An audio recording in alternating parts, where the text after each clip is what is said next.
Bismillahirrahmanirrahim. Assalamualaikum warahmatullahi wabarakatuh. Innal hamdalillah nahmaduhu ala rusulil karim amma ba'du. Sahabat Nizamiyah yang sama-sama mengharap kemuliaan, yang sama-sama mengharap keridhaan Allah Subhanahu wa taala. Alhamdulillahirabbil alamin. Allah Subhanahu wa taala hadirkan kita di tengah bulan Ramadan ini. Bulan Ramadan merupakan bulan yang multidimensi pelajaran yang dapat kita ambil. Kalau sebelumnya kita tahu bahwasannya bulan Ramadan kita bisa mengambil manfaat ujian daripada kesabaran, dan sekarang kita akan mengkaji lagi dimensi pelajaran yang bisa kita ambil. Salah satunya adalah bagaimana dengan bulan Ramadan kita belajar disiplin. Berbicara tentang bulan Ramadan yang bisa mengajarkan kita tentang kedisiplinan, tentunya kita bisa kembali sedikit membahas tentang peristiwa sebuah perang. Perang yang dialami oleh kaum muslim dan bersama orang kafir, dan kita tahu perang itu adalah perang Badar. Di dalam perang Badar kita bakal tahu bahwasannya umat muslim sebagai pasukan ketika itu bagaimana betul-betul sangat menjaga kedisiplinan. Dan kita harus tahu bahwasanya bulan Ramadan pertama kali dialami oleh Rasulullah dengan kaum muslim itu adalah ketika tahun kedua Hijriah, tepatnya ketika bulan Ramadan dan ketika perang Badar. Jadi intinya perang Badar terjadi ketika bulan Ramadan perdana yang dialami oleh para sahabat dan Rasulullah Shallallahu Alaihi Wasallam. Kedisiplinan bulan Ramadan yang ada ketika itu kita bisa ambil pelajarannya dalam kehidupan kita sehari-hari. Contoh di dalam strategi perang Badar. Di dalam strategi perang Badar, Rasulullah sebagai komandan perang ketika itu, bagaimana membagi pasukan ini menjadi 3. Ada yang di sayap kanan, sayap kiri, lalu ada yang di tengah. Lalu Rasulullah pun menempatkan pasukan yang berada di tengah ini sebagai pasukan inti. Mereka adalah orang-orang muhajir. Lalu dipimpin oleh Ali bin Abi Thalib yang mewakili kaum muhajir, lalu Sa'ad bin Mu'adz yang mewakili kaum Ansar. Pasukan yang di tengah ini adalah orang-orang yang betul-betul menjadi andalan ketika dalam peperangan. Intinya Rasulullah membuat strategi ketika itu, bagaimana pasukan dibagi menjadi 3. Sayap kanan, sayap kiri, dan sayap tengah. Kedisiplinan para sahabat terhadap perintah Allah di dalam perang Badar ini membuahkan nusratullah pada saat perang Badar. Dikatakan bahwasannya kemenangan kaum muslim ketika perang Badar itu adalah dikarenakan ketaatan kaum muslim terhadap perintah dan strategi yang Rasulullah berikan kepada mereka. Lalu ketika perang Badar, persatuan hati, ittifaqul qulub dari setiap sahabat yang hadir ketika perang Badar ini mengundang pertolongan Allah kepada mereka. Di dalam Al-Quran dijelaskan bagaimana ketika perang Badar terjadi, Allah Subhanahu wa taala memberikan bantuan sebanyak 1000 malaikat Allah turunkan untuk membantu kaum muslim. Ketika bicara tentang angka, sungguh sangat jauh perbedaan antara kaum muslim dengan kaum kafir ketika itu. Kaum muslim menurut riwayat 313, ada yang mengatakan 315 orang. Sementara kaum kufar ketika itu ada 1000 orang. Tetapi karena ada ittifaqul qulub, kemudian ada kedisiplinan di dalam pergerakan setiap yang dilakukan para sahabat di dalam strategi peperangan, maka Allah berikan kemenangan berupa Allah turunkan bantuan 1000 malaikat kepada mereka. Bahkan Ibnu Hisham menceritakan dengan detail bagaimana proses bantuan yang Allah berikan kepada kaum muslim di dalam perang Badar. Bahkan malaikat Jibril ketika itu memimpin pasukan malaikat menggunakan sorban yang berwarna kuning, sementara pasukan malaikat yang lainnya menggunakan sorban dan gamis berwarna putih. Lalu Jibril ketika turun ke bumi mengendarai kuda yang bernama Khaisom. Sambil memukul Khaisom, maka Jibril mengatakan, "Ya Khaisom, kita turun ke bumi dan kita laksanakan apa perintah Allah." Sehingga Allah Subhanahu wa taala pun memberikan kemenangan. Inilah perang terjadi di bulan Ramadan. Para sahabat, ini adalah Ramadan pertama. Para sahabat belum pernah melakukan puasa sebelumnya. Tetapi di bulan Ramadan pertama ini justru ujian diberikan kepada para sahabat adalah perintah untuk melakukan perang. Maka apakah ketika itu para sahabat dengan Rasulullah menjalankan puasanya terus-terusan tanpa melakukan batal? Maka alim ulama, ahli tarikh atau mu'arikh mengatakan bahwasannya Rasulullah dan sebagian sahabat ini ada yang membatalkan puasanya ketika itu. Maka para ulama mengatakan, kenapa sampai ada yang membatalkan puasa ketika itu? Maka ulama mengatakan pelajaran untuk umat selanjutnya bahwasannya Ramadan memiliki takhsis ataupun Ramadan memiliki rukhsah, keringanan bagi siapa saja yang ada dalam perjalanan, bagi siapa saja yang dia merasakan sakit. Maka agama memberikan rukhsah keringanan, silakan membatalkan puasa selama itu sesuai dengan syariat dan syariat pun mengaturnya bagaimana cara menggantinya. Bukan berarti ketika Rasulullah dan sebagian sahabat batal puasa, sahabat yang lain mencerca, tidak. Tetap mereka menghormati keputusan masing-masing dan ini menjadi pelajaran baik kepada kita bahwasanya Allah memberikan rukhsah di dalam syariat selama rukhsah itu memang didasarkan bukan karena keinginan hawa nafsu. Maka sahabat Nizamiyah yang sama-sama mengharap kemuliaan Allah Subhanahu wa taala, batalnya Rasulullah ketika puasa di perang Badar dan sebagian sahabat pun membatalkan puasa. Ulama ahli tarikh mengatakan secara batinnya Rasulullah tetap berpuasa. Secara batinnya para sahabat yang membatalkan puasa sesungguhnya mereka tidak membatalkan puasa secara batinnya. Kenapa? Karena ketika peristiwa perang Badar terjadi, mereka tetap melakukan perang Badar dengan cara yang damai, dengan cara yang aman, dengan cara yang tenang, tidak pernah memukul mundur musuh dikarenakan diiringi hawa nafsu, tidak pernah amarah dihadirkan ketika itu.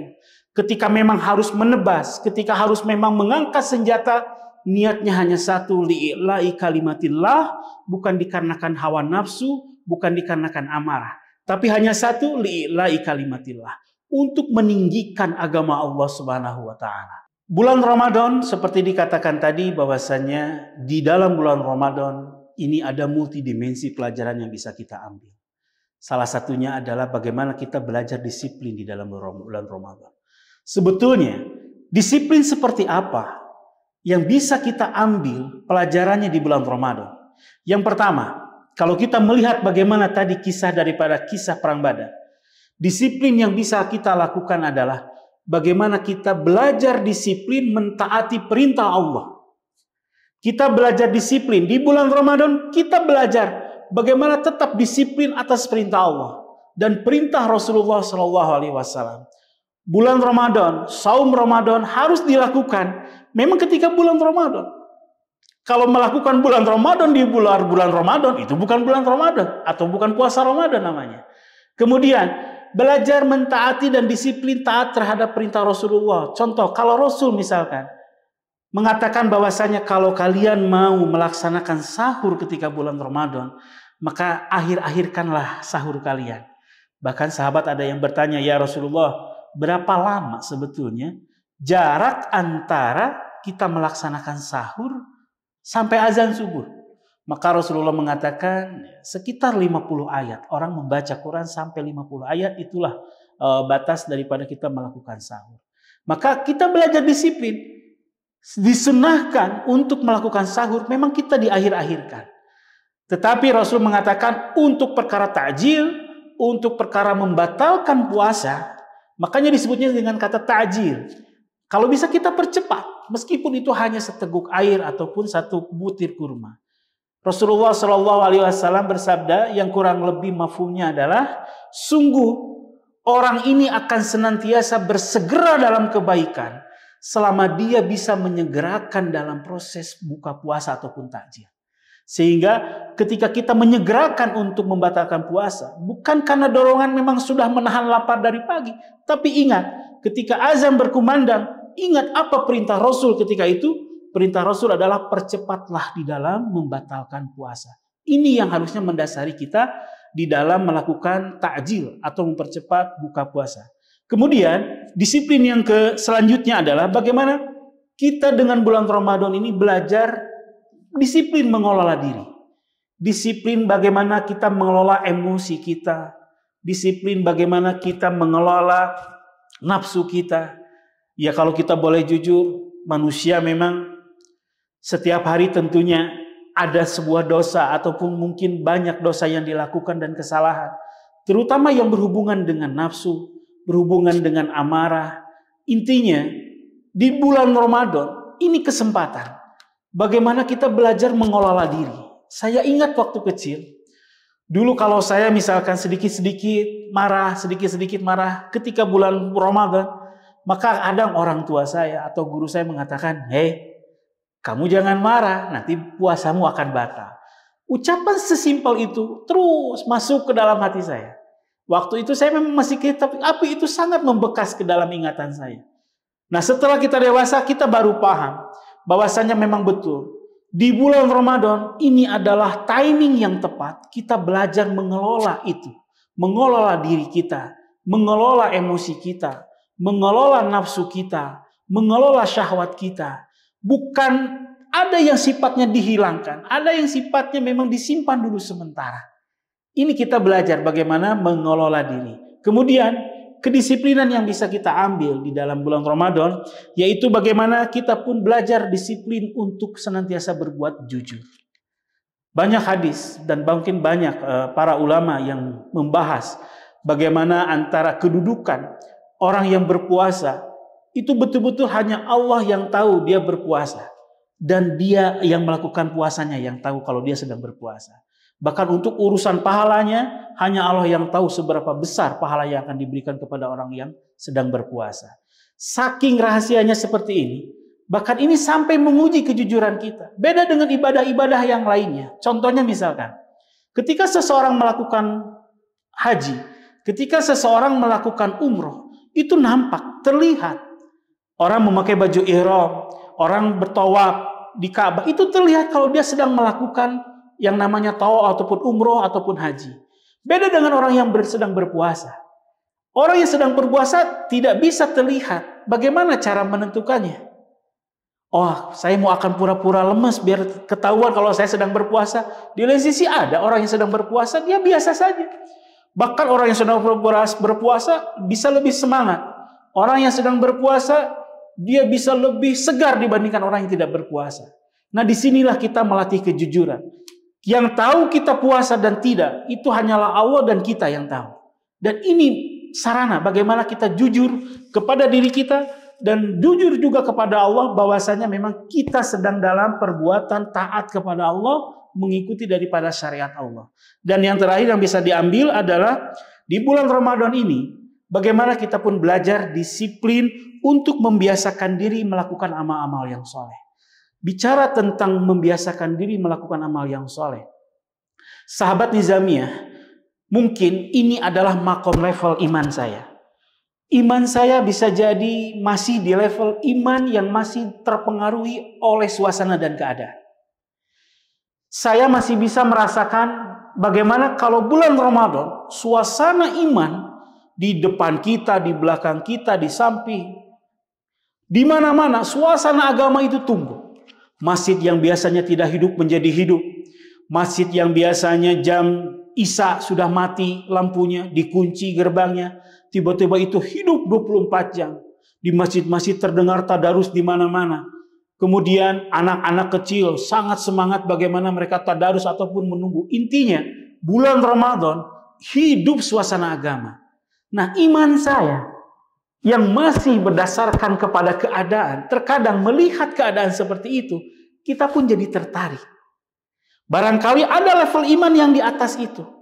Kalau iman di atas level yang sesuai dengan keadaan, dia adalah iman justru yang bisa membawa orang lain kepada keadaan tertentu.